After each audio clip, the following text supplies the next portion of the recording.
Hey, everybody. We're going live. Today, I want to talk to you a little bit about ChatGPT, some interesting things that I've been learning and doing and thinking about and being influenced on by other great minds like AI Daddy, Mike Harushka, and just in general, as I'm learning more about AI and ChatGPT, I want to show you some interesting things that I think you can put into play right now today that are going to help improve your ability to use this and augment your abilities as a human being. I think that's what AI is really all about. It's about augmentation of skills in the same way that this augmentates us as human beings, that electricity and fire and these kind of things augment our lives. AI has the ability to do that, but you have to know how to use it. So I'm going to show you a good example of using ChatGPT live to see what type of results we can get. And I do want to give my friend Mike Harushka a little shout out because I think he gave me a little different dimension on this last evening when we spoke. So let's get to it. We are very used to dealing with Google. We're very used to working with personal assistants and asking them questions and getting results that might not be narrowed down enough for what we want. So I'd like to ask Google, we're going to ask Google first a question. And I want it to be a little bit difficult for Google to do, and I want you to see the difference in the results. So the question that I'm going to ask is, Google, what did the Buddha think of dimensions? All right, so let's see what we get. Buddhahood in 3 dimensions. Dimensions are concerned. The Dharma. This is actually an AI assistant that I use. Most of this is about dimensions of enlightenment. And really quickly we get out of what we're really looking for. But I was talking about physical dimensions, and I didn't really get that result from Google. So now let's go over and let's ask ChatGPT 4 the same question, but I want you to do it in a very different way. I've already pre-typed this out for the sake of making it easy, but let me show you what I'm doing. So instead of typing out, what did the Buddha think of dimensions? I asked this in a very specific way. First and foremost, I am setting the stage and the tone for this conversation. I am speaking to ChatGPT in a way that I would speak to a human individual. I know this can be difficult. Many times we look at AI assistants and we don't say please and thank you, and we don't communicate with them in the way that we communicate with human beings. We instead communicate with them in the way that we would communicate with a computer. But that actually isn't going to work when we're working with ChatGPT. So we have to do something very different. So we have got to set the tone. We've got to set the environment. We have to explain the audience. If you and I are standing face to face and we're having a conversation, I'm not just hearing what you're saying. I'm looking at your clothing. I'm looking at your status. I'm looking at your age, your gender. I am watching your facial expressions to understand if you're understanding the words that I'm saying or not. And I am reflecting that back to you. These are mirror neurons that are embedded as part of the human mind. We are very good at mirroring other people's behaviors. When we are dealing with an AI, we can't directly do that. So we have to set the stage. We have to think of this more like a play where instead of just, saying, write a play about, the Buddha, we have to set everything up. So here's how we're going to set everything up. And I want to show you this specific prompt because I think it's really a good one. So first thing, I'm speaking with ChatGPT. Number 1, you are or were the Buddha. Okay. Number 2, you fully understand enlightenment and how to obtain it. 3, you are knowledgeable. Well, I spelled knowledgeable in the work of Edwin A. Abbott. Edwin A. Abbott is one of my favorite authors, and he wrote a book about dimensions called Flatland that will literally mind melt you in thinking about the dimensions of our universe and how there are unseen things and things that we can't completely understand. So I wanted to read the work of Edwin A. Abbott. That book is from 1886, so it's out there. It's pretty good.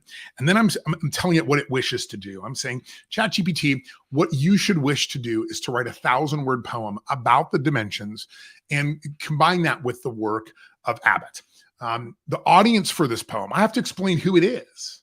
who I want him to write this to. The audience for this poem are senior executives in mid-market corporations from $50 to $500 million in revenue in the service industry. So very, very specific. The audience is primarily American, but they grew up in middle America and held strong religious values as children. They now live in Scottsdale, Arizona, and lean more libertarian in their political feelings. Many of them are concerned for their legacy that they will leave their children. And then, now I've explained pretty thoroughly what I want, the format I want it in. I want a poem. I want how many words. I want you to be influenced by this. I want you to be acting as the Buddha. I want you to be thinking about enlightenment. I want you to take in consideration the dimensional understandings that Edwin A. Abbott brought to us. I've explained where these people live, where they're from. And then I ask two other important questions. Do you understand these instructions? If so, proceed with writing this article. We'll call it a poem. If not, ask for further instructions. Now, I can already tell you that there's a couple problems with what I wrote, and it'll figure that out pretty quickly. First and foremost, it isn't going to like the way that I have positioned it, and secondly, it will likely use some of the words that I said in the poem, which is not what I want. But let's see how this works. This is why I think it's important to regenerate results over and over and over to get it dialed in. You really have to dial things in with ChatGPT. Okay, I understand your instructions. Here's the poem. Sometimes it will come up and say things like, I'm an AI, I'm not actually Buddha, just so that you understand. It'll start to explain some things. In the realm of flatland, now remember, I didn't write the word flatland anywhere in here. I just referred it to someone's writings on a topic. Edwin, this looks pretty good. Leaders of service, mid-market and might. Your mind's ever striving, success in your sight, from humble beginnings, the heartland, your home, to Scottsdale's vast desert where saguaros roam. Well, saguaros don't really roam, but it's clever when you're talking about a poem. So you can see how long this takes, 10, 15 seconds. Your journey of growth, each of you made, your childhood steeped in faith, foundations laid, your years past, your thoughts have evolved, libertarian leanings, a mystery to be solved, dimensions of life, so often unseen, in Abbott's great work, their power revealed. This is good, right? This is very good. I will tell you, I did this previously to test it, and this is not the same result. I changed a few words, and I got a completely and totally different result.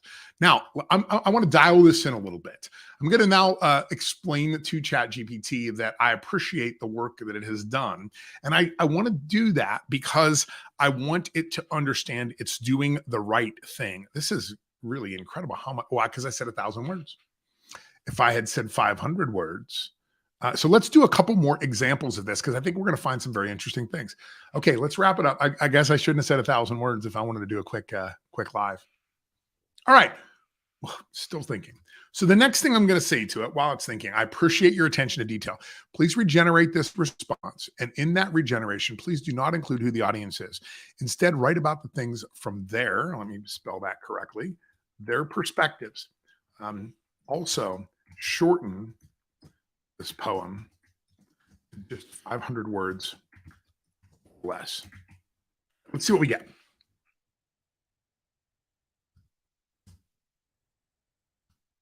Here we go.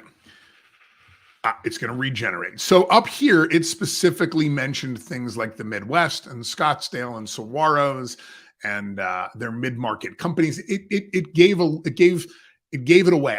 I'm writing to this audience, but ChatGPT misunderstood and thought that I wanted to incorporate that audience into the writing, which is not what I wanted to do.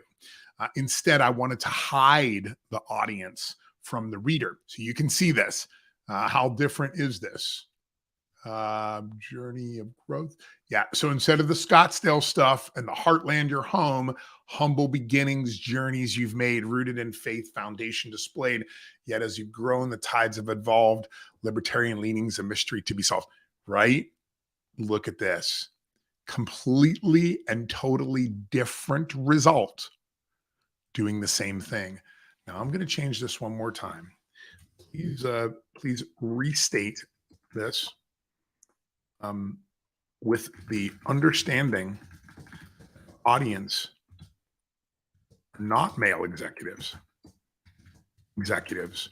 but female. Now, what we're going to see, I probably should ask it to shorten it a little bit. Please keep your response under 300 words. Right, here we go again. I think it's still generating. So this is, I mean, you can only go as fast as the system is going, but I want you to think about what this is doing, this hive mind mentality. This is calling upon, now I ask it for 500, it's giving me 1,000. So it ignored part of my instruction. This happens a lot with ChatGPT. You have to be able to go back and say, no. If I had more time, I would show you how to do that. But instead, I'm going to I'm going to see if we can get this restated. And then the final thing I'm going to do is I'm going to see if this will rewrite this as a rap song. So okay, here we go. We're gonna have it restated. We want under 300 words. The audience is now female executives, not male executives. What we will probably find is there's going to be different words that are going to be used. There's different backgrounds, different phraseology. I can also, at the end of this, ask ChatGPT to explain to me and outline the differences between the male version and the female version. Very interesting to know. So we're getting through this. Again, it's a little slower than I would like. There's a lot of pressure on ChatGPT right now, but I want you to think about how long it would have taken me to write a poem. Number one, to read the book. Number two, to read everything about the Buddha. Number three, to research the audience. Number four, to get a poem that will rhyme. Number five, to keep it inside the word concentration that I've asked for. And number six, to understand who the gender of the audience is and change the entire writing to reflect communicating with them more efficiently. I do think that this is still giving me 1,000 words. For some reason, I've had this happen a lot. Sometimes, particularly on the regeneration, it will ignore part of the instruction. It's on you as the user to then go back in and recorrect it. Okay, it did it shorter this time, and maybe it did. I think it did. Okay, great. So what were the differences? Let's ask, were the differences between female and original version of this poem? See what we get. I haven't done this before. Oh shoot. Okay, well, it even corrected my spelling. I figured it out. The difference between the female version are subtle, but focused on making the poem more general neutral and relatable to a female audience. The main differences are word count. All right. The poem is shorter. Now, I'm the one that requested that, but it did say that. It gave me credit. Audience references. I apologize that it's a little slower than I'd like it to be, but that's okay. Making it more general neutral. The female version emphasizes nurturing and guiding roles as they seek to leave a legacy for their children. Changes are more inclusive and suitable for a female audience while preserving the essence of the message. Wow. Please write a rap song in the style of Dr. Dre, Snoop Dogg, using the original version and focusing on current modern trends in songwriting. I think that it gets songs to chart in the top 40 of the Finnish market. Let's totally throw it for a loop. In the Finnish music market. Now let's see what we get. Thinking, here we go. Right. Pretty incredible. It's actually going to write it's going to determine who the characters are.